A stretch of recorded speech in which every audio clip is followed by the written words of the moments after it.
introduce Dr. William Deal, the Executive Director of the Collaborative.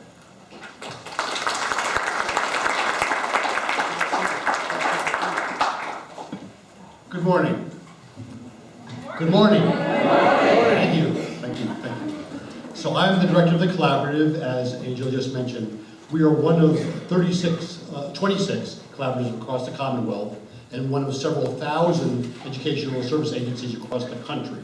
So all over the country there's people like us whose mission is to serve member districts. We have 36 member districts. That's all the districts except for 2, I believe, in Franklin and Hampshire County are members. We also work with districts in Hampden County, Worcester County, Berkshire County, and across the whole Commonwealth, as well as do a number of large statewide projects. So our mission is, and our proposition is that everyone is a learner. So we believe that is important in 2 ways. First of all, recognizing that everyone, all of us, the students we work with, etc., are learners, and we're going to recognize that and cultivate that. And also that there are some people in our worlds who struggle with learning. And so part of our goal and our role is to really help districts, schools, and teachers help those students overcome the barriers to reaching their full potential. So as a consequence, we have a lot of different things that we do. We do special education programs and services. We do professional development like this. We do after-school programs. We have some community coalitions for wraparound services. We do early childhood, research evaluation, cooperative purchasing, and technology. So this is an offshoot of our major technology efforts. We both do technology infrastructure and website development for districts. But we also do professional development like this. And there's information about the Collaborative at the desk, as Angela mentioned. So I'm really pleased to do introductions this morning. And before I jump into that, I want to say I know most of you in the room. I had conversations with probably 6 or 7 this morning. And I think all but one of them talked about Betsy DeVos. In confirmation hearings yesterday. And I think it's, of course, on everyone's minds. First of all, I just want to recognize that I'm not going to talk politically. I recognize that people of goodwill and great intelligence can fall anywhere on the political continuum. I want to respect that and move forward from that. On the other hand, I think that what we recognize is that we're in for some interesting times, whatever that might be. And I think what we have to do as educators, we have to stay the course. We have to model for our students civic engagement, model for them honest and civil dialogue, model for them strong efforts to make sure there is inclusive and equitable access, opportunity, outcomes for all students. And in that light, we're really, really lucky to have Dr. Jacqueline Vickery be our keynote speaker. This is an area of strong focus for her. I'm also going to like Angela read. I'm doing this largely because her resume is extremely impressive. I want to recognize and honor the work that she's done. I met her last night at dinner, and the first thing I said to her, I thought you'd be 50, given everything that she's done. She's not at all. Really wonderful things. So let me just tell you a little bit about her. She conducts research on young people's digital literacy, media practices as they intersect with issues of equity, identity, privacy, literacy, and policy. She approaches her research from a qualitative perspective and draws methodologically from ethnography, feminist media theory, and discourse analysis. Her first book, Worried About the Wrong Things, Youth, Risk, and Opportunity in the Digital World, will be published this spring with MIT Press. The book argues that media panic about online dangers overlook another urgent concern, creating equitable online opportunities for marginalized youth. She's currently working on her second book, Mediating Misogyny, Technology, Gender, and Harassment, co-edited an anthology with Tracy Everbach about gender-based online harassment of women. Dr. Vickery has also published work on privacy and surveillance, digital literacy and equity in after-school clubs. She got an analysis of anonymity in meme production, blogs, and forums, and research issues of online femininity and gender performance. Additionally, she's an associate researcher for the Digital Edge. It's an ethnographic research project funded by the MacArthur Foundation. The interdisciplinary project explores how students, teachers, and families are engaging digital media in the face of significant social, financial, educational, and familial challenges. The project seeks to understand the many different nodes, peer, familial, online, extracurricular, that shape young people's learning ecologies. She's a co-founder and a co-advisor Interdisciplinary Digital Media Studies Certificate at University of North Texas. She also founded and facilitates, in her spare time, a summer digital storytelling workshop for local teens in foster care. So it's my great pleasure to introduce Dr. Vickery.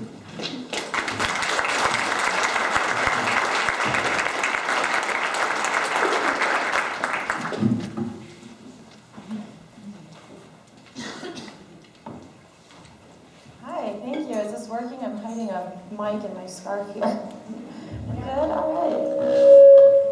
Moving away from that mic. All right, hi. I am so excited to be here with you today.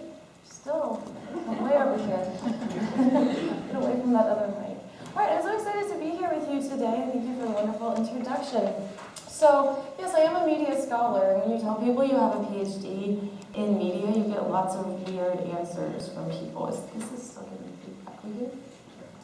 So a lot of people first think I'm in journalism. I'm like, no, definitely not in journalism. And then I tell them that I study youth and young people's media practices, which, you know, the kind of stereotype around PhDs is no one knows what you do, but when you tell them you study youth, suddenly everyone thinks they know what you do. So I'm constantly hearing conversations of people being really concerned about what young people are doing online, and I understand that, and I respect that. So on the one hand, I have people say, oh, my kid, I don't even know what they're doing all the time.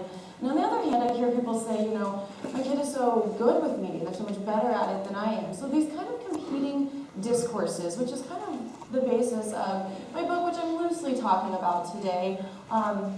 It is available for pre-order on Amazon if anyone's interested. So some of what I'm talking about today is from this, but kind of applying it to a different context. So this book came out of an ethnographic study in Austin, Texas, in a high school there. So myself, along with a team of researchers, spent about one entire academic year in an after-school digital media program, in technology classes, and a film club. This was a very low-income school district, marginalized students, marginalized based on ethnicity, immigration status, economics. And so this book is kind of looking at their unique challenges. But I know that in this room, some of you work in very privileged school districts or very diverse school districts that might look different than where I was at. So I'm taking some of the research from this, but trying to apply it in kind of broader ways, key takeaways that regardless of your role as an educator, as a tech person, and regardless of your student population, hopefully there's some key takeaways for you in this. So a little bit more about where this came from. Back in 2005, 2006, I was doing research on teen girls' use of blogs. Blogs, of course, are still around, but this was pre-social media really taking off like it has. And I had spent a year looking at these blogs that girls were writing, primarily to strangers or audiences of strangers. So they were using them in ways that challenged or were unique or different than their embodied identities. And it was a very positive space. I was very impressed with what these girls were doing and the ways that they were protecting their privacy, but also exploring identity through these communities they had created. So I kind of come out of this, research, and it's very positive.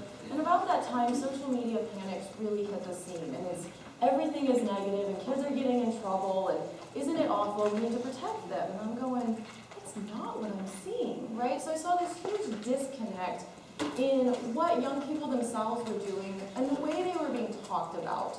And so the more I looked into this, the more I realized that we were really worried about a lot of the wrong things. So I look at young people's experiences, but I'm always looking at them in the context of how we as adults and adult institutions and policymakers are also talking about youth. So if you just kind of look through kind of popular culture discourses around youth, return for an increase in my allowance, I can offer you free unlimited in-home computer tech support.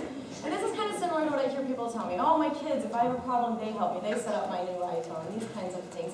And this is true. And this done for many homes and for many populations. And understandably, this leads to anxiety for a lot of parents and for educators. We don't have a long history of young people being more aware of things than adults. One of the few exceptions is immigrant communities, when young people typically learn the language faster than mom and dad because they're immersed in it in school and these kinds of spaces. It's one of the few spaces where we have young people as experts, and they might know more than mom and dad. And of course, that leads to a sense of anxiety. But you told me to go outside and play, right? We have these discourses that kids are somehow addicted to their technology, that right? He took the computer outside. And some of you may be going, yes, I've seen that with my children, but it's more complicated than that. And this narrative of addiction ignores what they're actually doing with the technology itself.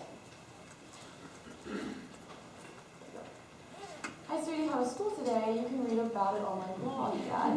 Right? We have these discourses that there's a disconnection between parents and parents and their children, or teachers and their students, that they're using technology instead of communicating face-to-face. And these are all legitimate concerns to a certain degree, but there's also a lot more nuance in there than some of these, kind of presented as. If you look into the news, today's tech-savvy kids are tomorrow's investors. We have these competing dialogues. We have, on the one hand, we need to protect kids, and on the other, we need to invest in them because they are our hope in our future.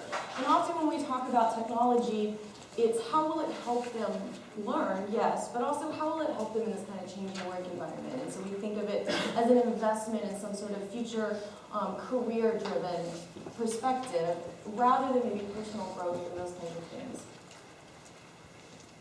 How video games in the classroom make students smarter. So you hear these kind of stories, I'm sure many of you are familiar with these.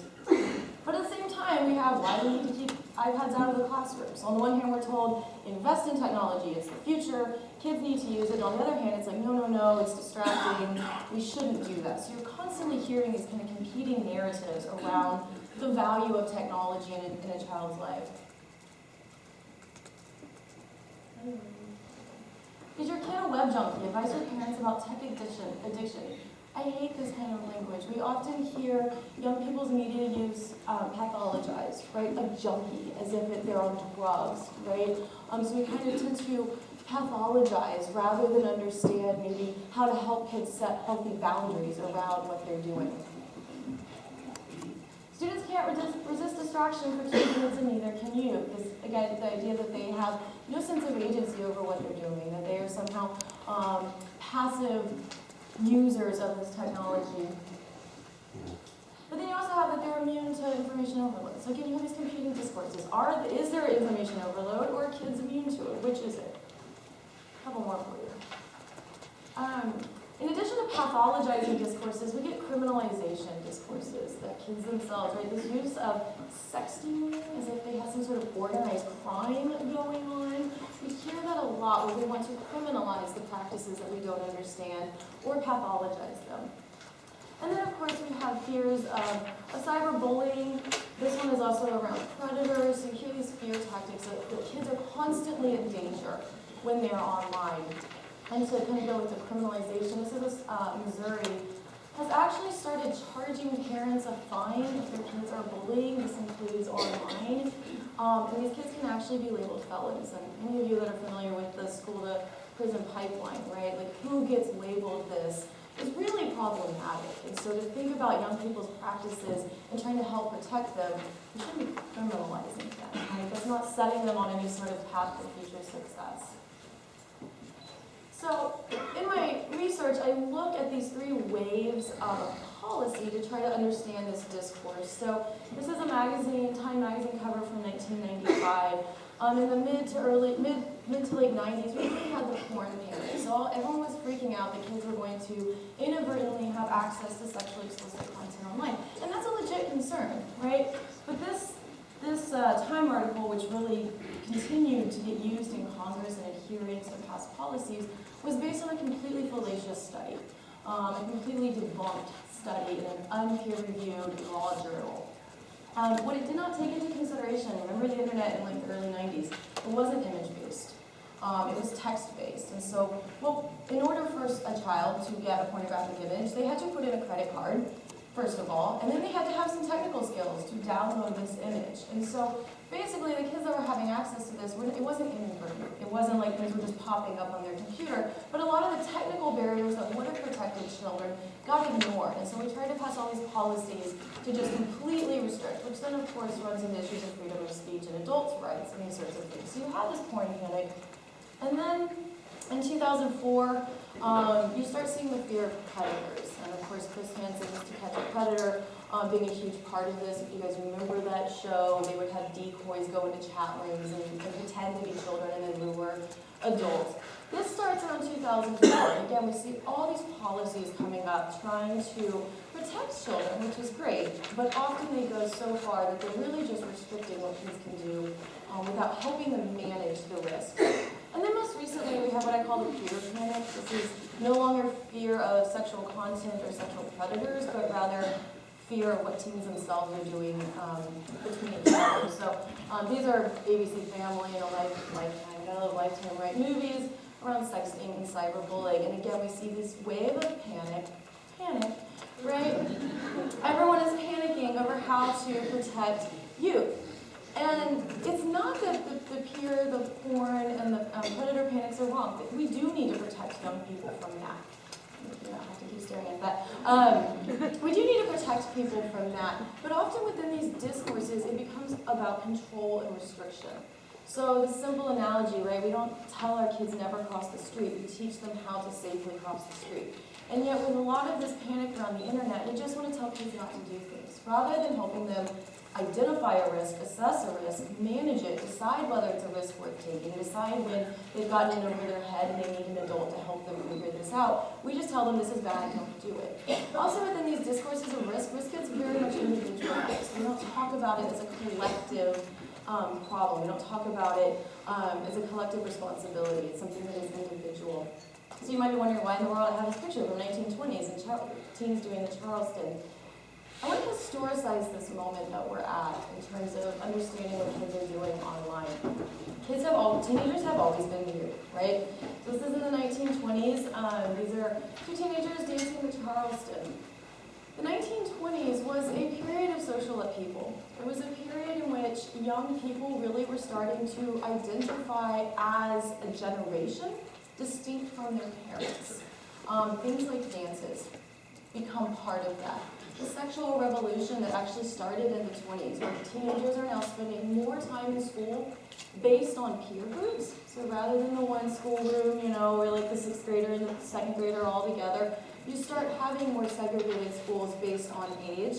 And they're spending an increasing amount of time with their peers, rather than with their family. And so with that, teens start developing norms, languages, dances, slang that is different from their parents. And that causes a lot of anxiety for parents as they see their teenagers doing things with their friends rather than with their family. And we see this increase particularly post-World War II. These images are from Life magazine. It's literally called The Secret Life of the American Teenage Girl, right? She was this mystery that we had to understand.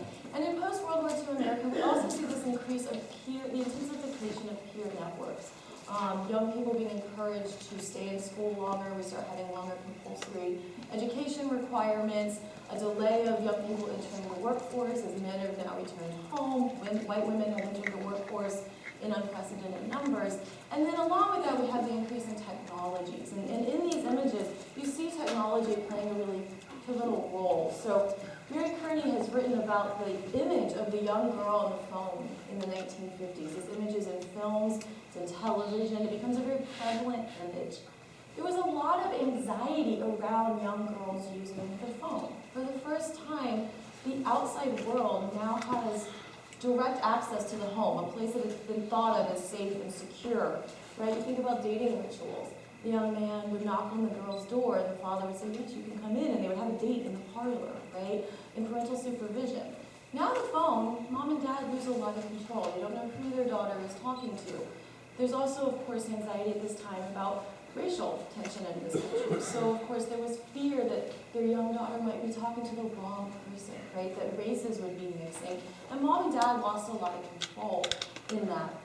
Teens also start finding public spaces to hang out in greater numbers, to be with their peers. So the record store becomes incredibly important. Of course, we know pop music, Elvis Presley, the Beatles, become incredibly important at this time as well. So you see teenagers here hanging out, listening to music together. These become these spaces for teens to gather away from mom and dad, away from the school. So they're seeking these spaces to be together.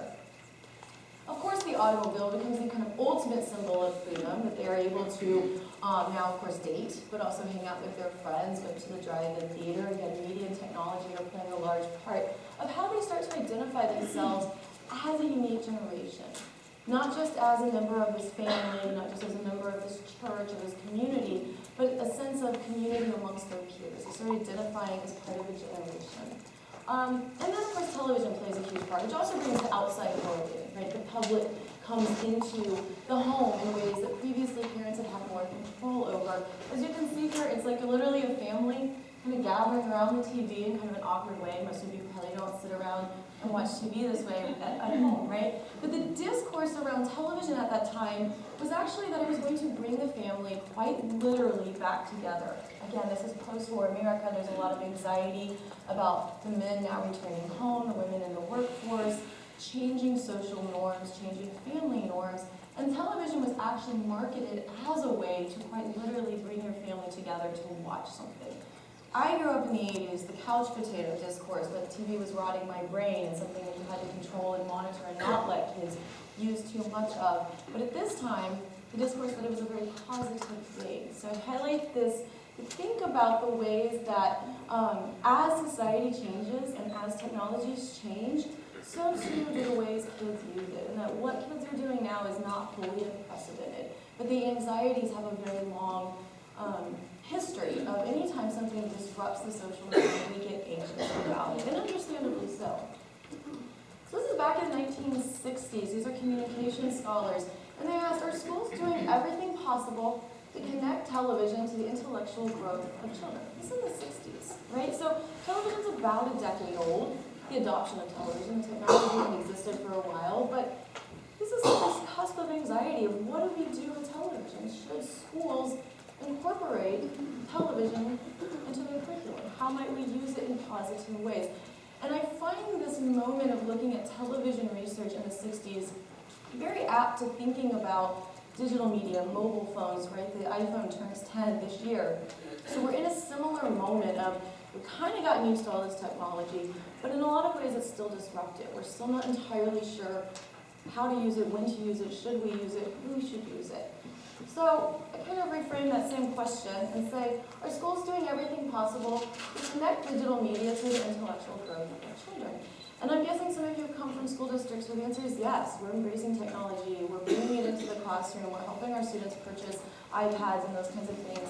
And some of you might work in the school districts, like the one where I was doing my ethnographic work, where they're very fearful of it. They don't want kids bringing technology to school. They don't want them using their own devices. They want it to be only in the computer lab under very controlled circumstances. So we have these kind of tensions around how to use technology.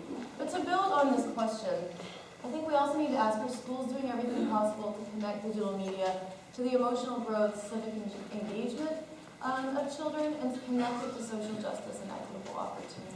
So that's kind of where I enter this work, is this kind of framework. So what I argue in my book, and why I gave you this kind of overview of policy, mechanics, and historical research, is that we're living in this moment of harm-driven expectations. Risk is constructed as something harmful. If you look at the history of risk, it used to be something that could be positive or negative. And increasingly, we use the word risk to mean harm. We forget that there are benefits to taking risks, right? This is why people gamble. It's a risk, but there is a payoff if they win. Increasingly, we conflate risk and harm, and we come to expect harm, that if there is a risk involved, it will result in harm. This is in comparison to what I call opportunity-driven expectations. So the difference is we fear technology and children and their use of it rather than trying to trust them with it. We try to control it rather than teaching them to use technology responsibly. We base policies on hypothetical situations, the what if, rather than basing it on actual experience of what are people actually doing. I realize I skipped one. We view young people as passive.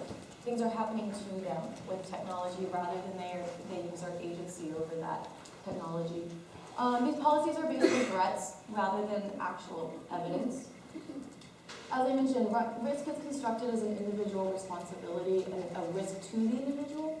And I'm really arguing for a shift to think about what are the risks and benefits to an entire population, to an entire generation. How do we collectively think about risks and benefits rather than individually?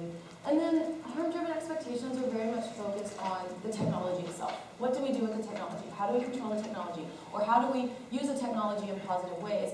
Rather than saying, how do we enable youth to do things with it? How do we take a person-first approach to understanding technology rather than the technology itself? Because we know the technology changes, and it will always change. But young people's practices don't change all that drastically. Their motivations are to be with their friends. Their motivations are to start to figure out the world.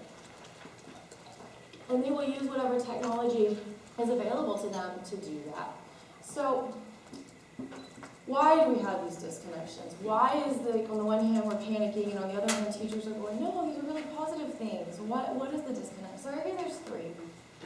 The lived experiences of youth do not equal the sensational, fear-driven narratives that we find on television, in movies, and in policy.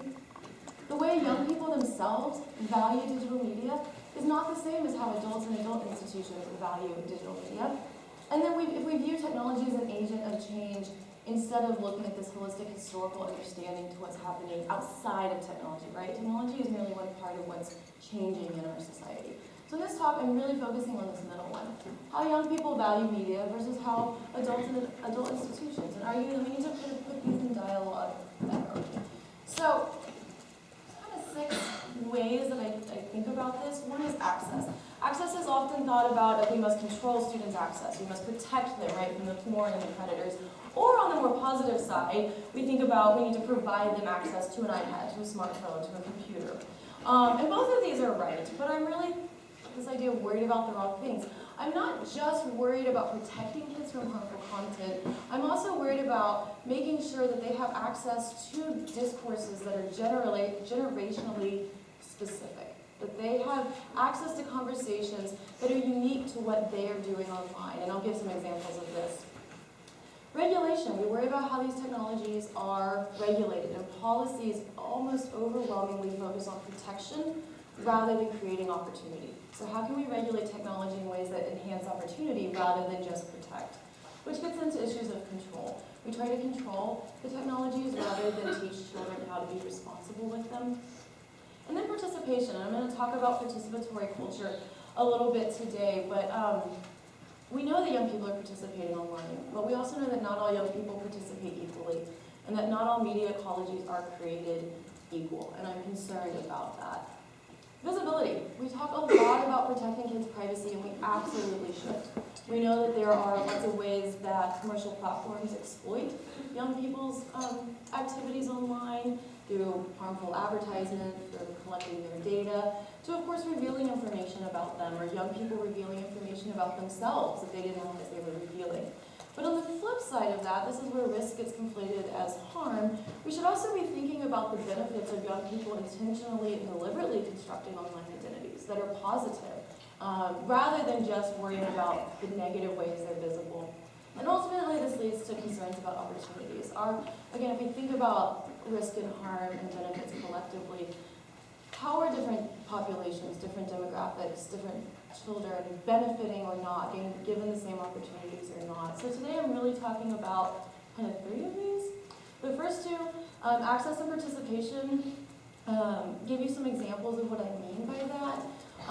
And then the third one, opportunities, I'm actually going to switch gears a little bit and talk about one of the classes that I actually teach at the college level. And I think it has a lot of applications at the high school level, and you could scaffold it for even lower grade levels. So I'll kind of apply this to these opportunities. So access to information is often thought of in terms of making sure that children are protected from harmful information, and that they have access to beneficial information. And so this gets couched right into information literacy. And I know there's people in this room who know more about information literacy than I do. That is what you do. Maybe you're a librarian. And so we talk about the who, what, when, where, right? Helping young people evaluate the information that they are accessing. Information literacy. There's lots of models out there. I did not design this one. Set of abilities including recognizing a need for information, locating best possible resource, evaluating information found, and using information effectively. This is a great model. There's absolutely nothing wrong with this model. Another kind of model people use to help young people evaluate information is this crap detector, right? the currency, is it something that was published recently? Was it published at the right time? If it's a historical piece, right? Was the article or the film released at the time of the historical events? What is the currency of the article? The reliability of it, of course. Whose authority, right? Does this person have the expertise, the credentials, the qualifications to write this article? And then what was the purpose? So helping people think about, a commercial, right? The purpose is to sell you something. Again, nothing wrong with any of these models, but what gets overlooked in that model is that young people today are online and they are accessing so much information that isn't authoritative, but that doesn't mean it's without value. So we often focus so much on, we gotta ignore, Joe in his basement publishing anything online. It's not a credible source. And that's true, right? We all know, God, with all the fake news and everything that's happened in our recent election, we know there's a lot of misinformation online, and absolutely young people, just like adults, need help navigating this misinformation. But that's not really what I'm talking about. What I'm talking about is, how do young people make sense of their Twitter feed? How do they make sense of their Instagram? How do they make sense of memes? These are not authoritative, these are not expert, but that's not the purpose. And often, so the school that I was in blocked digital and social media. They were incredibly restrictive. So you can see here, Tumblr was blocked because of friendship content. Okay? It wasn't deemed educational about these spaces. Is there friendships, right? And that's okay. But the school said it wasn't educational, and they blocked pretty much all of their social media. It was blocked on the school computers. It was also blocked over Wi-Fi. The school I was in, many of the students, their only access to the internet was school. So their phones were maybe pay-as-you-go phones. They didn't always have cell data, so they relied on the school's Wi-Fi to even use their mobile phones. So this was being blocked there as well. That might be some of you. That might be your school district. But possibly more of you say, it's not blocked, but it's dismissed. It's not encouraged. We're not supposed to use these spaces for any sort of educational value. Well, if we try to control it, we try to tell kids that's for out of school only, or that's not a reliable source, or that's not authoritative, what we're really saying is, you're going to continue to use these spaces, but without the guidance of teachers and adults. We're just going to send you out there because kids are going to still be on it. So instead, how can we think about valuing what kids are doing and then helping them navigate these spaces? So one of the examples I use, I don't know if any of you remember, this is at UC Davis at an Occupy protest. This sergeant is pepper spraying clearly peaceful protesters, right? And the more I look at this image, the more I think how brave these students are, right? I'm heading to the Women's March on Saturday in DC. I don't know that I would sit there and get pepper sprayed.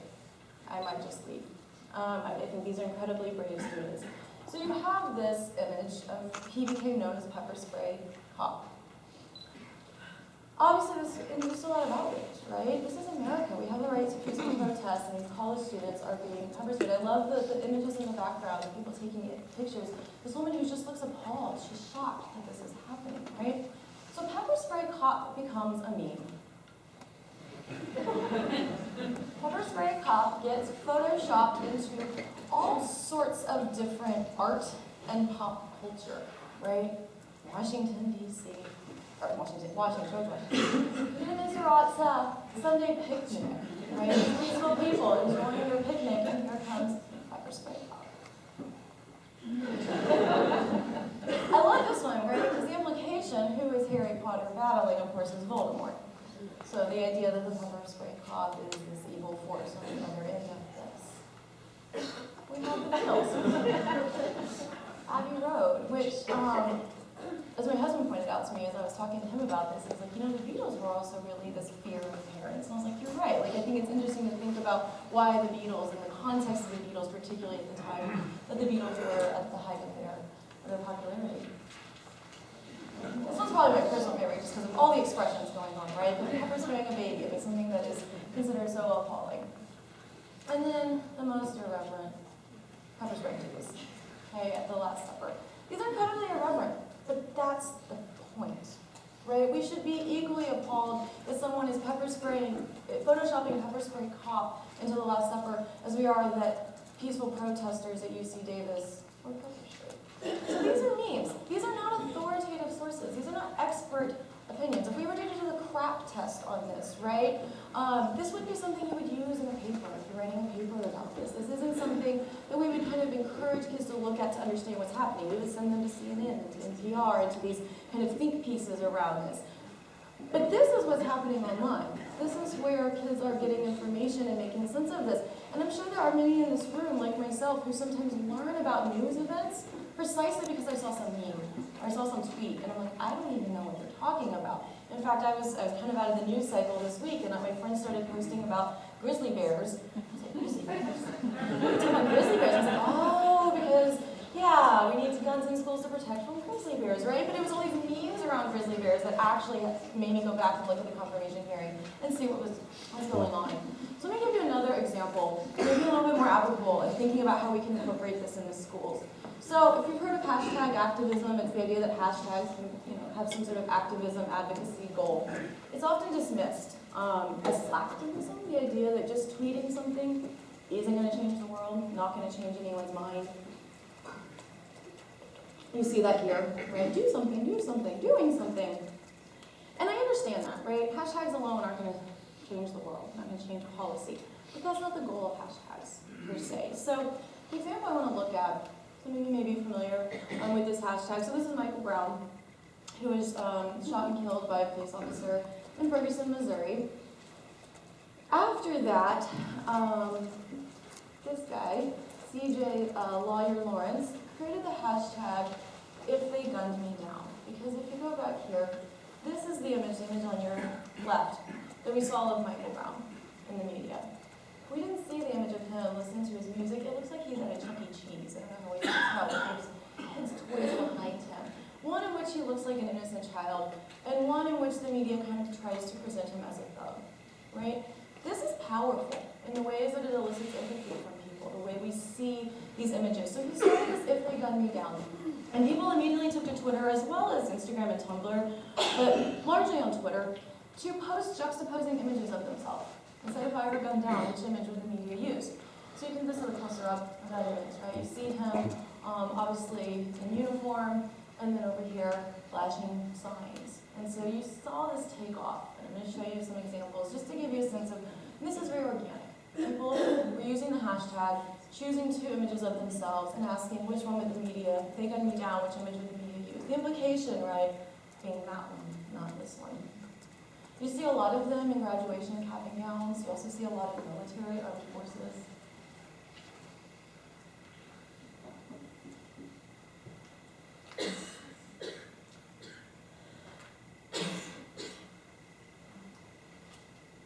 Doctor. And of course we know the hood during at TiE Online. The hoodie became this way that the media tried to frame him as some sort of thug or deviant, right? Jenny Korn, a communication scholar, has written about this same hashtag in terms of respectability in politics. And what does it mean that so many of the image was them in graduation down or in the military, in kind of these middle-class, upper-class jobs, and how they had to say, see, I'm doing everything that you've told me to do, white society, and yet I'm also still this person, right? And how would the media frame it? This looks like perhaps a bachelorette party or 21st birthday maybe. So here's another one of Michael Brown. So ultimately I bring this up to think about, you can read a lot of stuff on Michael Brown, you can read a lot of stuff around Ferguson and the protests, and I know a lot of schools were talking about this. My best friend is a teacher in Ferguson, so of course they were talking about this, although school was also canceled for many, many days during the protest. But why is it that the media chooses this middle image and not one of these others? And how can that lead us to a greater understanding of media literacy, of racial politics in this country? And reading CNN and NPR and all of these other news sources is great. But this is where kids are at. This is what they're trying to make sense of. And whether you teach in a school with a large African-American population or you teach in a school that's predominantly white, these are conversations we need to be having. And I would even argue if you teach in a school that's predominantly white, it's all the more reason we need to make sense of, help our students make sense of this. You see these tweets, hey white people, let's all look at the if they gun me down hashtag and reflect on our privilege. white people on Twitter unfortunately started mocking this. So they started posting 2 pictures of themselves that, were just ridiculous and silly. Like a guy sitting on the toilet and a guy eating a sandwich. And like neither of them are images that the media would have ever used. And so this was kind of a response to that because white people started mocking this. They didn't get it. They didn't understand it. It does not apply to whites. Police wouldn't gun y'all down. They'd actually protect and serve. They're hunting us. So this might elicit some pretty strong responses, particularly from the privileged communities who might be, that is not what's happening. You're exaggerating. You're not thinking about this like we are, right? And those are precisely why we need to talk about. Why do Black people feel this way? Why did this hashtag take off? So regardless of your community and your students and the demographic, we need to be having these conversations. And these are conversations that aren't happening on authoritative sources, right? These aren't expert opinions. This is actually dialogue and discourse that's happening online that young people are already being exposed to and learning about the world and learning about their place in it through this kind of discourse. And you saw a lot of these as well. I promise I can observe it. I promise I can hide. Why is it that Black people are tweeting this and white people aren't? Helping both sides of this to understand this discourse and the value of it. So what I really argue with access is that it's not just about providing access to expert material, but it's helping young people navigate these discourses that are popping up on social media that between different people. So is it what I said? Students need access to generational and culturally relevant conversations and diverse discourses.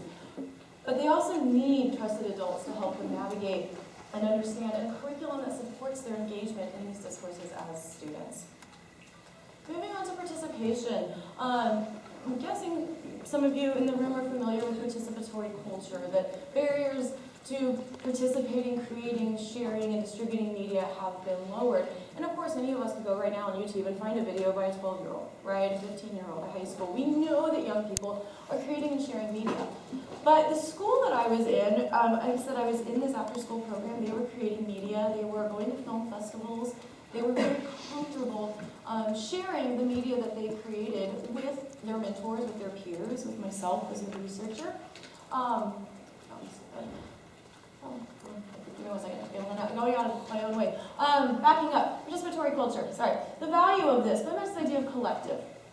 Participatory culture often gets talked about in the ways that young people themselves get to share media, and that's really wonderful. But the other side of that, the other benefit to participatory culture is that we get access now to media we didn't used to have access to. We get access to what young people are doing because they themselves have the ability to share it. And this is really important, particularly when we put it in the context of a very still corporate structured media world, right? So I've got 3 examples. Unfortunately, they won't play in my slide, but Steve's going to help me play them, of thinking about why we need more diverse voices in media.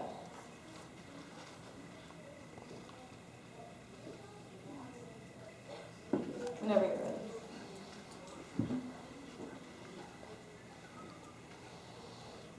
So these were created by Dylan Marin. They're called Every Single Word Spoken by a Person of Color. Oh, is that your route? I'm never going for Slytherin! Benny Gryffindor 90 to 30. Harry Potter is called the snitch! Gryffindor wins! That was it. Whole film reduced to lines spoken by people of color. I purposely picked kind of young people examples. He's done this with a lot of films.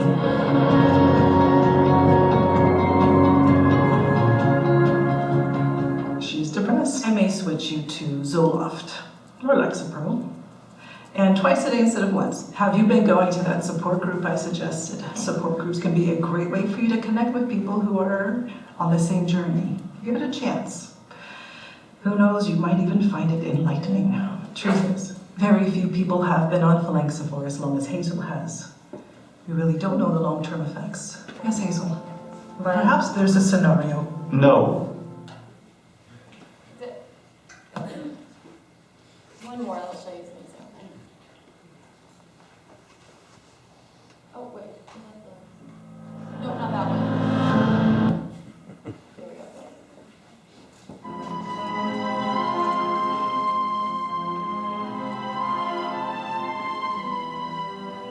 That's it. There are none. Thank you. You can pull this slide back up. So Dylan Marin's an writer, producer in New York, and person of color, and so he has compiled these.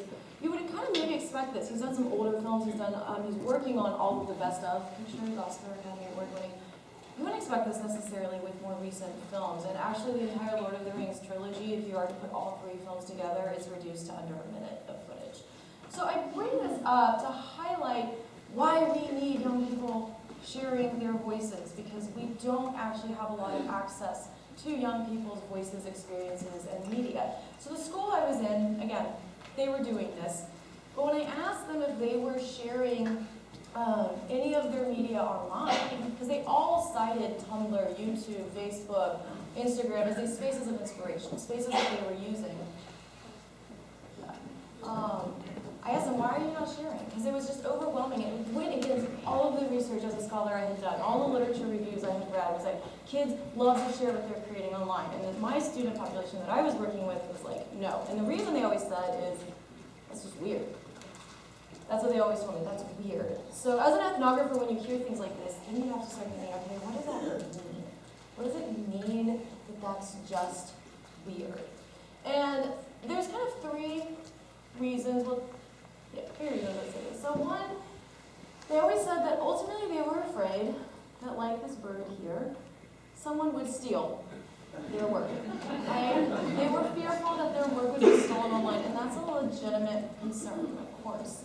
But if we think about this in the context of discourse, young people all through the 90s and onward were told that they were pirates, that they were stealing. And so we talked about copyright protection, not in terms of young people as producers of media, but rather as consumers of media. And what that fails to take into account is the ways that young people produce media and can also protect their work. Also putting this in the context of this particular school, theft was a daily threat and reality for them. Constantly when I was there, someone's locker was broken into, someone's car was broken into. So again, understanding their fear in the larger context of their life, there was a threat of theft. So teaching kids about Creative Commons, not just as this repertoire where they can find work that has been created under copyrights for sharing, but also helping them copyright their own work. Another reason we heard is that they weren't ready for it. The internet's really mean. It is, right? Like, you want to just lose all hope in humanity, go read the comments for a day, and it's awful, right? We know this. But again, instead of just saying, you're right, you shouldn't be on this, we need to help kids find spaces that are supportive. Along with that, what we really were hearing is that kids weren't respecting and appreciating their own amateur subject position. They were comparing themselves to professionals. Dogs here, right? They were comparing themselves to the big guy and saying, I'm not good enough yet. I'm not there yet. And you're like, but you're really good for a 16-year-old who's been doing this for 6 months, right?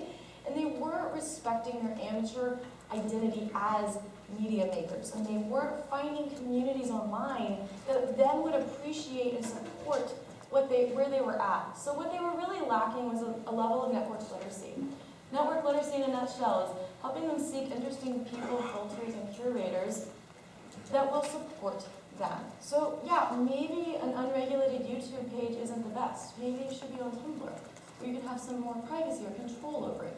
Maybe you could do something on Instagram. There's other spaces where we can help people navigate this. And again, the schools weren't doing it with them.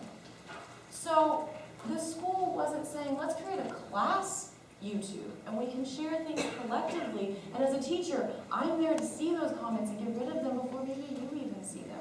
Or to talk about, hey, that was some criticism. Is it valuable? Let's incorporate it into our work. Was it just mean? Let's dismiss it. We don't give any value or credence to that. The schools weren't helping them navigate the online world. So even though they were comfortable and confident sharing their work, there was a disconnection between doing that online and doing that in person. And they were left to navigate these online networks alone. And that was something that they were not equipped to do. So ultimately, I say students need educational structures to dedicate time to helping them create these online identities. They need help finding spaces to participate that are safe and supportive of their amateur identities. So these risks and benefits are shared individually and collectively. There's more to this in terms of the labor that goes into creating these online identities that, if you're interested, I can kind of talk to you about that afterwards. The last thing, opportunities. So shifting gears the last few minutes here, I want to give some examples from my own class. So I teach a digital activism class at the university level, If you're interested in this, the workshop I'm doing afterwards, I'm going to talk a lot more detail about the structure of the class. But ultimately, they have to lead digital activism campaigns. And so we really take an activism approach and a community needs assessment approach. And then digital technology simply becomes the tools they use to communicate their messages. So I do want to show you, this is our last video, show you my last video. This is an example of something that my students created a year ago, actually.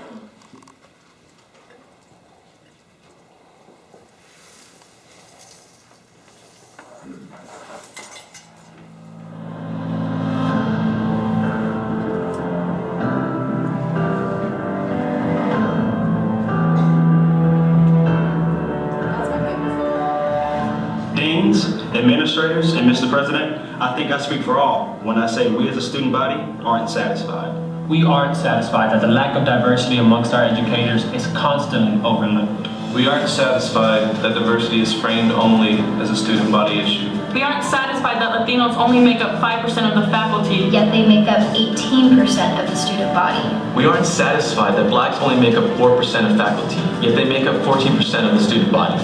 We aren't satisfied that in total, our student body is nearly 50% people of color, yet our faculty and staff falls under 30%. Deans, administrators, and Mr. President, we want mentors, advisors, role models, those to look up to that look like us. We want a sense of possibility that one day we too can teach on a university campus. We want unique experiences and diverse perspectives. We want our voices heard on hiring committees, for it is our voices that are being molded. Deans, administrators, and Mr. President, we need you to do more to give us the best possible educational experience. We need to remove barriers and stereotypical ideas about faculty. We need the faculty representation to be reflective of all races. Continued increase in minority undergrad percentages is not enough. We need to encourage minority students to pursue academic positions. We need to continually support and create a better work environment for our professors. Diversity, more than just a student body issue. We need you to know we aren't satisfied. Alright, so they created this video, they created the hashtag We Aren't Satisfied. They started getting all of their friends and everyone on their Twitter to tweet this hashtag and the video to the president of our university, President Smatras. Within 24 hours, President Smatras wrote them back on Twitter and said, "I'm not satisfied either, let's talk." And they got invited into his office to talk about their frustrations and also their solutions. And the young man you saw at the beginning, Micah, actually got hired after he graduated with the Equity and Diversity Office, and they're creating some new mentorship programs to try to encourage students of color, undergrad students of color, to pursue higher education. So they use this hashtag in this video as a way to communicate in their language, right? Other examples from this class, they work on infographics. Which at first students think is just really fun things, but then they realize it's really hard work. What are you trying to communicate visually? How are you going to present data? This comes from a group that was focused on, and you can't read that, but they're focused on the environment. And what they realized is that our university is actually pretty green, but when you start looking at the greater city of Denton, there's some spaces for improvement. And so they started researching kind of the relationship between economics and growth and the environment. All of the students, as part of their projects, have to blog, and they are encouraged to use images in their blogs. And what you find is they use memes, they use GIFs, just as I had in this presentation. But they use it as a way to take something that might not seem very interesting to their generation and make it relevant. And they use it for humor often, but also to make it more emotional, to connect. So helping them understand how what they're doing online that looks really fun can be applied in other ways. This is my favorite part of the environmental campaign. They used Google Maps to create a map. This is Denton. Campus is way up there at the top. They used a map to map how environmentally friendly restaurants in Denton were. And they launched this from their website. And the goal was, hey, you're wanting lunch and you care about the environment. What near you has been rated well? So greens are the best, and then there's a scale. You can't see the screen grab, but they kind of break down the scale. And the criteria they use to come up with this. So from where they source their food, to water conservation, to recycling. And they unfortunately ran out of time to finish the map. It's a 15-week class. We are very tight on time in there. But I love that they were thinking about how to help other people that care about the environment find local places. So they did this within Google. One of my other students, she's a female veteran. She was in the Navy. She called her campaign the "and women." She was very frustrated there's always men and women of the armed forces, and that the women are often rendered invisible within these actual images of people serving in the armed forces. Also, she realized that often when you did see women in the armed forces, they were like petting a dog and like holding a baby, and they weren't doing their jobs. So she started this campaign to solicit people, her connection as a veteran, to submit images of themselves actually in uniform, actually doing their jobs. And so this is a screen grab, but down here you see all these images that she has gathered.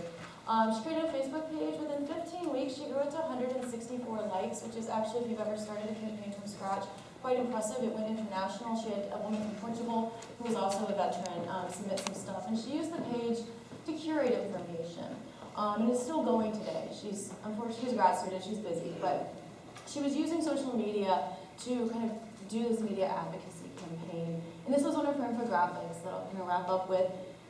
She Googled, United States soldier, and that's how many pictures of men she saw before she saw an image of a woman, right? And she did this, and she also analyzed the recruitment. So she was using media, to critique these discourses. Let me skip that one in the interest of time. So ultimately, you might be thinking, I can't teach a digital activism course. Like, that sounds wonderful, but that's not what I teach.